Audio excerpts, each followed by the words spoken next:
Bonjour à toutes et bonjour à tous, on se retrouve aujourd'hui pour cette nouvelle vidéo avec le journal du Geek Libre. Voilà, c'est la fin de la semaine, enfin le week-end, en pleine vacances c'est sûr. Et donc le voici, le voilà, on va commencer avec le sommaire. Alors le sommaire évidemment, on continue comme d'habitude avec les habituels logiciels, les nouveaux logiciels qui sont sortis depuis quelques temps. Oui parce que ça fait un petit moment que je n'avais pas refait le journal. Les distributions qui sont sorties et autre chose, on parlera du nouveau Windows vite fait et puis un petit peu de jeux vidéo à la fin. Et oui, c'est les vacances. Allez, on va commencer avec IT Edit qui sort en 2.91. Voilà, IT c'est Integrated Terminal Emulator. Voilà, donc je sais pas si c'est bien au niveau de l'anglais, mais bon, on va faire avec.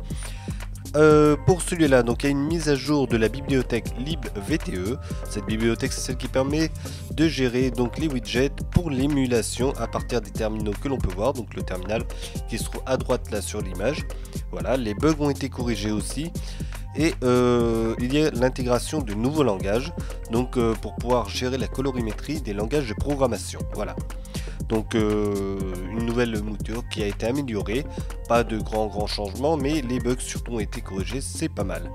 Les menus aussi, ils voient aussi de nouvelles fonctionnalités, elles ont été ajoutées au menu et tout, donc voilà ce qu'il y a de nouveau à l'intérieur. Donc IT Edit 2.91. On passe à Digicam 5.0. Alors Digicam c'est quoi? C'est tout simplement le logiciel qui permet de gérer les photos et aussi les retoucher si l'on veut. Voilà. Et pour KDE, parce qu'avant on était sur KDE, il y a quasiment plus de dépendance avec ce bureau destiné à Linux. Donc ce qui fait que l'on peut l'installer maintenant à peu près partout. Donc sur tous les systèmes d'exploitation fixes, pas mobile mais fixe. Donc Windows, OS X bien évidemment. Donc macOS maintenant ils ont changé de nom. Et évidemment tous les systèmes Linux. Compatible GNOME et tout, maintenant que la partie KDE a été enlevée. Voilà. À l'intérieur, qu'est-ce que l'on a aussi? La reconnaissance faciale. Voilà. Après cette mise à jour, c'est surtout une refonte en écriture du logiciel qui a été faite justement pour ne plus avoir de dépendance par rapport à KDE, s'exporter un petit peu ailleurs. Et évidemment, les bugs ont été corrigés, ce qui est plutôt pas mal. Voilà, c'est un sacré logiciel en tout cas, il y a pas mal de petites choses pour pouvoir gérer ses photos, c'est assez complet. Donc c'est Digicam qui est en 5.0, on peut le retrouver sur le site internet de ce logiciel sans aucun souci. J'ai compris qu'il passe en 0.61, donc c'est un logiciel éducatif pour les enfants, donc de 2 à 10 ans. Il y a des nouvelles activités, donc 6 au total, qui ont été rajoutées à ce dernier, avec des améliorations graphiques pour les anciennes activités, le jeu d'échecs, des choses comme ça, qui ont été refaits graphiquement, entre guillemets, pour que ce soit plus au goût du jour par rapport à ce qui se fait maintenant. Il y a l'arrivée aussi d'un petit traitement de texte qui a été fait. Il y a aussi un petit module qui s'appelle explorer les documents, les monuments pardon, qui permet de faire un petit peu le tour du monde. Voilà, il y a pas mal de petites choses là-dessus. Et aussi on peut piloter des vaisseaux spatiaux et tout. Donc c'est plutôt pas mal, assez complet. Il y a pas mal de personnes qui apprécient ce logiciel. Donc voilà, c'est J'ai compris en 0.61 qui est sorti il n'y a pas très longtemps. Allez, on passe aux distributions maintenant avec LXLE 16.04.1, un petit nom sympathique. Voilà, évidemment, c'est sur Ubuntu qui porte le même nom, donc 16.04.1.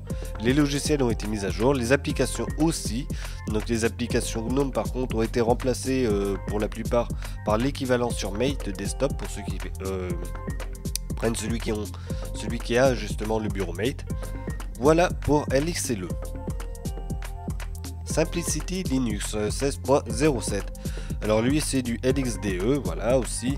Il est basé sur Debian, il y a une bonne mise à jour du système et des logiciels qui sont à l'intérieur. Voilà, tout a été remis à niveau à l'intérieur et ce qui permet de l'avoir à peu près à jour. Voilà pour ce qui est de Simplicity Linux. On passe à Rosa R8. Donc c'est un système sur KDE, voilà. Il y a plusieurs versions donc dessus. Donc il y a la version GNOME qui est en 3.16, KDE évidemment en 4.14, donc l'ancienne version, et aussi une version avec Plasma 5.7. Voilà.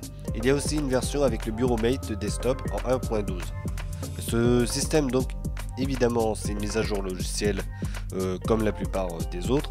Il y a aussi le fait que ce système est assez léger et peut être installé sur d'anciennes machines, ce qui est plutôt pas mal, voilà. Donc moi personnellement je vais pas vraiment tester, je pourrais peut-être le tester plus tard pour en faire une vidéo, mais il a l'air assez intéressant, même graphiquement c'est plutôt pas mal. Voilà, donc c'est Rosa R8. On va passer à Black Panther OS qui est en 16.1. Donc lui il vient tout simplement de Mandriva. Voilà, donc la plupart des applications c'est bien évidemment des applications KDE. Il s'agit de KDE 5 avec le Plasma 5.7.1. Il y a beaucoup d'optimisation au niveau du système d'exploitation, ce qui fait qu'on peut l'installer sur des machines un peu plus anciennes, et aussi le système ne pèse que 700 mégaoctets à peu près au téléchargement, donc on peut le graver sur un disque, un CD. Voilà, donc c'est plutôt pas mal, c'est très léger pour pouvoir le graver justement sur ces CD, c'est très bien. Bien évidemment, mise à jour de logiciel à l'intérieur par rapport à l'ancienne version, ça va de soi. Allez, on va passer aux autres domaines, donc avec Windows 10. Donc j'en avais parlé avant, donc la mise à jour, ça y est, c'est passé, donc c'était le 2 août. Pour ceux qui ne l'ont toujours pas, ils peuvent le télécharger ou bien par les paramètres, la mise à jour, ou simplement en cliquant sur en savoir plus, et ils vont aller directement sur le site de Microsoft avec le logiciel qui permet de forcer la mise à jour pour ceux qui ne l'ont toujours pas eu. Et évidemment, il faut obligatoirement avoir Windows 10 à la base et non Windows 7 et Windows 8 comme avant. Donc je l'utilise un petit peu et j'en fais une vidéo là-dessus sur ma chaîne. Pour ceux qui n'ont pas trop envie de voir tout ça, un petit bilan global. Donc je trouvais que c'était plutôt un système qui était pas mal. Voilà, très complet maintenant, parce qu'avant on avait des versions, on ne savait pas si c'était encore une version définitive ou pas, comme il manquait pas mal de choses. Donc maintenant on a l'impression que c'est plutôt complet, il est stable et tout.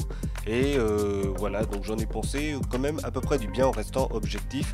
Il y a le badge d'Ubuntu qui est arrivé, donc je vais tester et tout, il fonctionne quand même.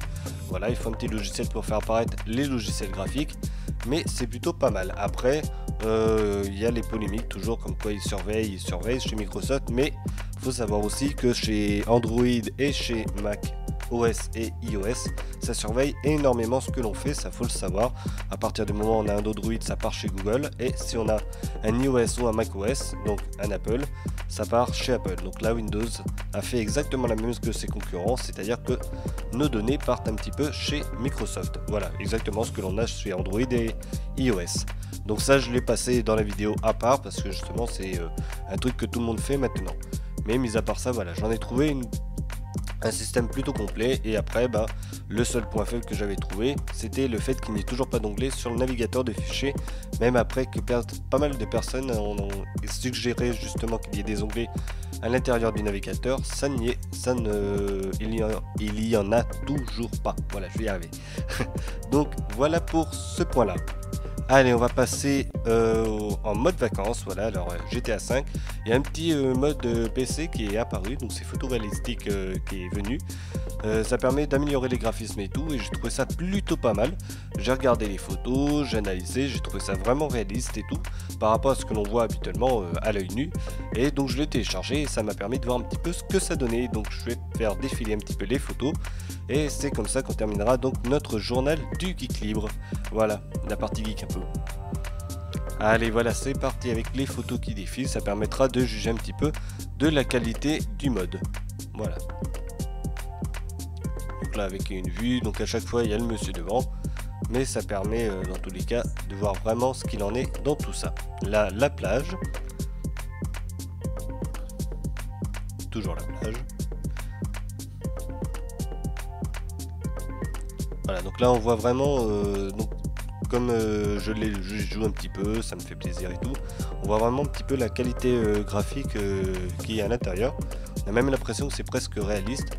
Bon, mis à part qu'on c'est encore un jeu vidéo, hein, ça se voit de toute façon, mais ça se rapproche de plus en plus de ce que l'on peut avoir en réalité au niveau des graphismes, que ce soit sur le béton, l'eau, le ciel. Donc là on voit bien les bâtiments en arrière-plan, on a presque l'impression que c'est de la réalité, qu'on est vraiment à Los Angeles.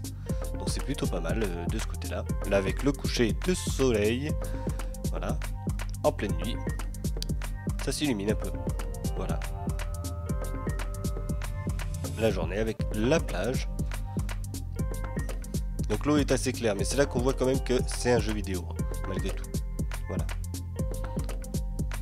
Ça reste assez réaliste, mais il y a quand même des petites choses. Voilà pour le thème, donc là on est arrivé au bout. Ça a permis de voir un petit peu ce qu'il en était. Moi j'ai apprécié ce mode justement parce que c'était plutôt sympa au niveau visuel. Après, pour jouer à ce jeu-là, donc GTA 5 en l'occurrence, il faut quand même avoir un bon PC ou plutôt carrément se diriger vers une console comme la Xbox One, la PS4. La PS3 le prend, mais c'est pas les mêmes graphismes non plus. Voilà. Donc voilà pour ce qui est un petit peu du mode, donc c'est photoréalistique, j'ai plutôt apprécié, je mettrai le lien dans la description et ça permettait aussi de voir un petit peu autre chose que toujours les logiciels et tout. Parler un petit peu de jeux vidéo, ça fait pas de mal non plus pour tous ceux qui aiment ça. Allez, c'est fini pour le journal du Geek Libre, on se retrouvera à la fin août maintenant. Évidemment, je laisserai ces 2 semaines, je sais plus si c'est 2 ou 3 semaines, non c'est 2 semaines. Donc on se retrouvera à la fin août avec évidemment des petites news de chez Microsoft, Apple, Samsung et tout, parce qu'il va y avoir des petits forums qui vont se faire. Donc ce sera plutôt pas mal, une rentrée à chaque fois riche au niveau high-tech. Donc ça c'est plutôt des petits trucs que j'aime bien, voilà. Après c'est la reprise de tous les journaux high-tech, ils refont à nouveau des articles et tout. Enfin, ce sera fini pour les vacances. Et normalement, pareil pour le côté du libre, c'était un petit peu plus calme. Ça travaillait encore, mais c'était un peu plus calme quand même pendant les vacances. Et là, à partir de la fin août, normalement, ça devrait repartir vers de nouvelles informations et tout, et de nouveautés high-tech. Allez, vivement la fin août et à la prochaine, portez-vous bien.